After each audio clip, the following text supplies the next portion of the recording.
Today's sermon title is Go and Share with the Power of the Holy Spirit. We talked about last week about Jesus ascending to heaven and the Holy Spirit coming down to us. The Gospel of Luke and the Acts of the Apostles were written by the same author. These two books are written to one person, Theophilus, informing what Jesus did and taught from the beginning. Although the author addressed the name of the recipient, Theophilus, his identity is unknown.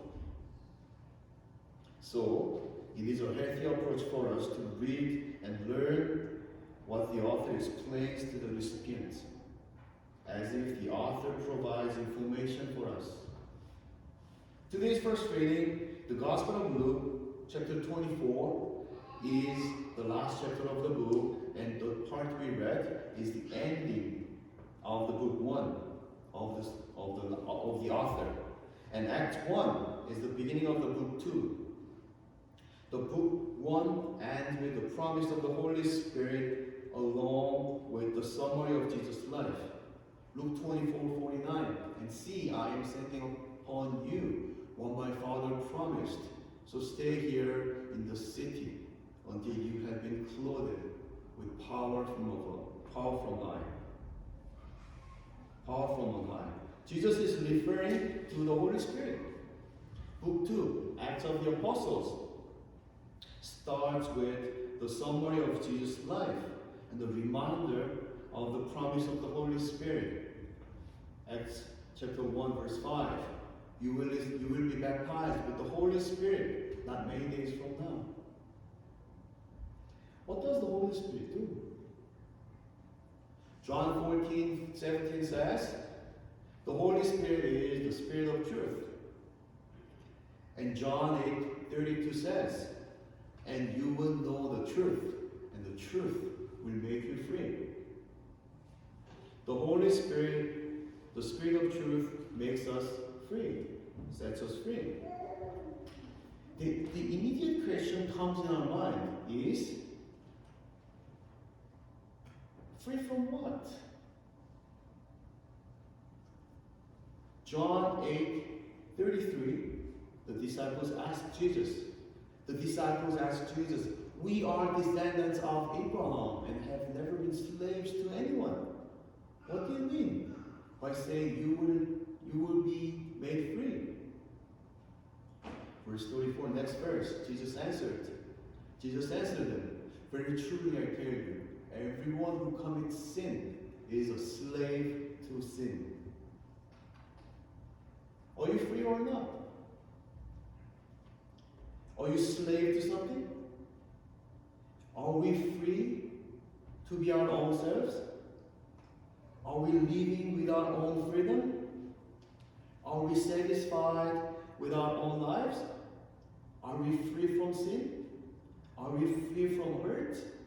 Are we free from any kinds of fear? We desire freedom.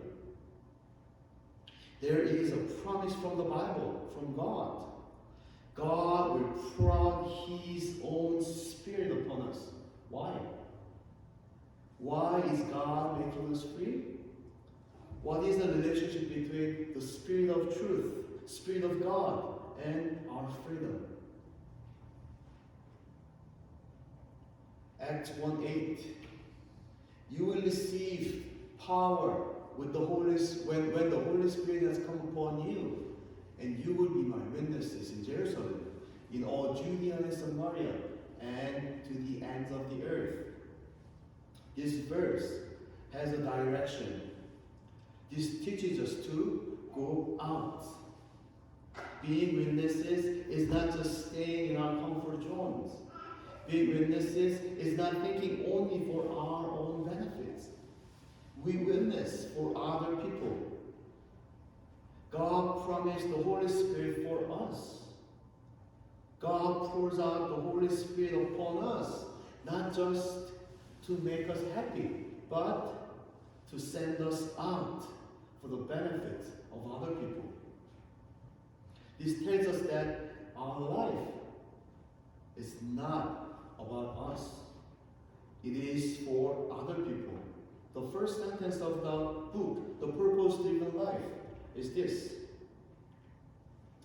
It is not about you. The purpose of your life is far greater than your own personal fulfillment, your own peace of mind, or even your happiness. It is far greater than your family, your career, or even your wildest dreams and ambitions. If you want to know why you were placed on this earth, on this planet, you must begin with God. You were born by His purpose and for His purpose. We are filled up with our own selves, and we are making ourselves slaves to our own desires, whether our desires are good or bad or evil. The works of the Holy Spirit is to reveal everything in the light of God's truth. So in God's light, we come to the knowledge of what to do with our entanglement of our life. If you use earphone, do you know the frustration of this entanglement of earphone? You put in your pocket, but it comes out like that. Or the entanglement of fishing line. As a fisherman myself, when this happens, I'm so frustrated. I usually go fishing at night after sleeping children. So at night, this entanglement of fishing line happens. Oh man, I wasted so much time, and I really need light to disentangle them. The Bible teaches us that we are in darkness. I have some darkness-like experience for a few months. On Black Friday last year, I got a good deal for my cell phone plan. I was able to pay only the half month of the money I was paying. It's a great deal. But when I stayed in my office in the basement, I don't get reception. When my phone rang, I had to run upstairs to answer the phone. I cannot talk on the phone in my home office. I looked up. I complained about this to my friend, and he said, "Oh, then search the cell phone tower map." So I searched up.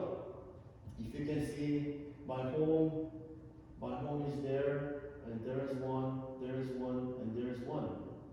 The one cell phone tower covers a huge area. So I found my cell phone company has only a few cell phone towers. So to make the comparison, the same map, another company cell phone tower. You see the difference? How many cell phone towers there? So different. This caused me a lot of inconvenience, frustration. I was not able to talk on the phone freely. I have to park somewhere has a good reception to talk on the phone while I was driving. Bad reception. Frustrating experience. Have anyone experienced it with bad reception? Thinking of it, I thought of the Holy Spirit.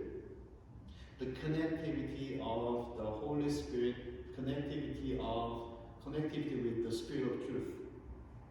How well are you connected to the Holy Spirit?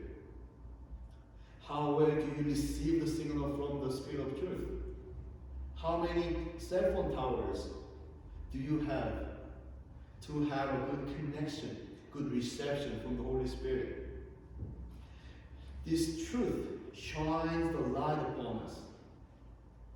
Imagine sitting in a pitch darkness. You cannot see anything. But there, when you have one small candlelight, what happens? You can see. You'll be able to see. More candlelight, then it will become brighter and clearer. This means connection. The light provides connection. The light connects. In the light of the Holy Spirit, how close are you connected to God? How well are you connected to others? Look at this cross. There are two beams. One from top to bottom. The other from side to side. This cross shape teaches us the love of God from top to bottom and the love for others from side to side. When two people love each other and try to hug each other, the posture would be like the cross shape. In order to love and in order to hug other people, we should firmly standing on the ground. Otherwise, we fall down. Top to bottom is first. Only if we can stand firm, we can embrace others. Only when we are filled up with the love of God, we can love others. We can take care of others. Only when we overflow, we can give to others. Otherwise, we experience burnout or we pretend, we lie. Only when we are filled up with the Holy Spirit, we can become witnesses for the benefit of others. Here's a psalm prayer called Here's My Heart. It really goes like this. Here's my heart, Lord. Here's my heart, Lord. Here is my heart, Lord. Speak what is true. I'm found. I'm yours. I'm loved. I'm made pure. I have life. I can breathe. I'm healed. I'm free. This is about connection with the Lord. When we are connected with the Holy Spirit, when we are in the light of truth, we are found. We are God's. We are loved. We are made pure. We have life. We can breathe. We are healed. We are free. With the God-given freedom and with the God-given love, let us embrace each other. Let us share this overflowing heart with the brokenhearted. Let us become God's hands and feet, healing the people around us. May the Holy Spirit guide you with His wisdom and with His courage. This is the message of the Lord for us today. This Send Me, Lord is also a psalm prayer. As we sing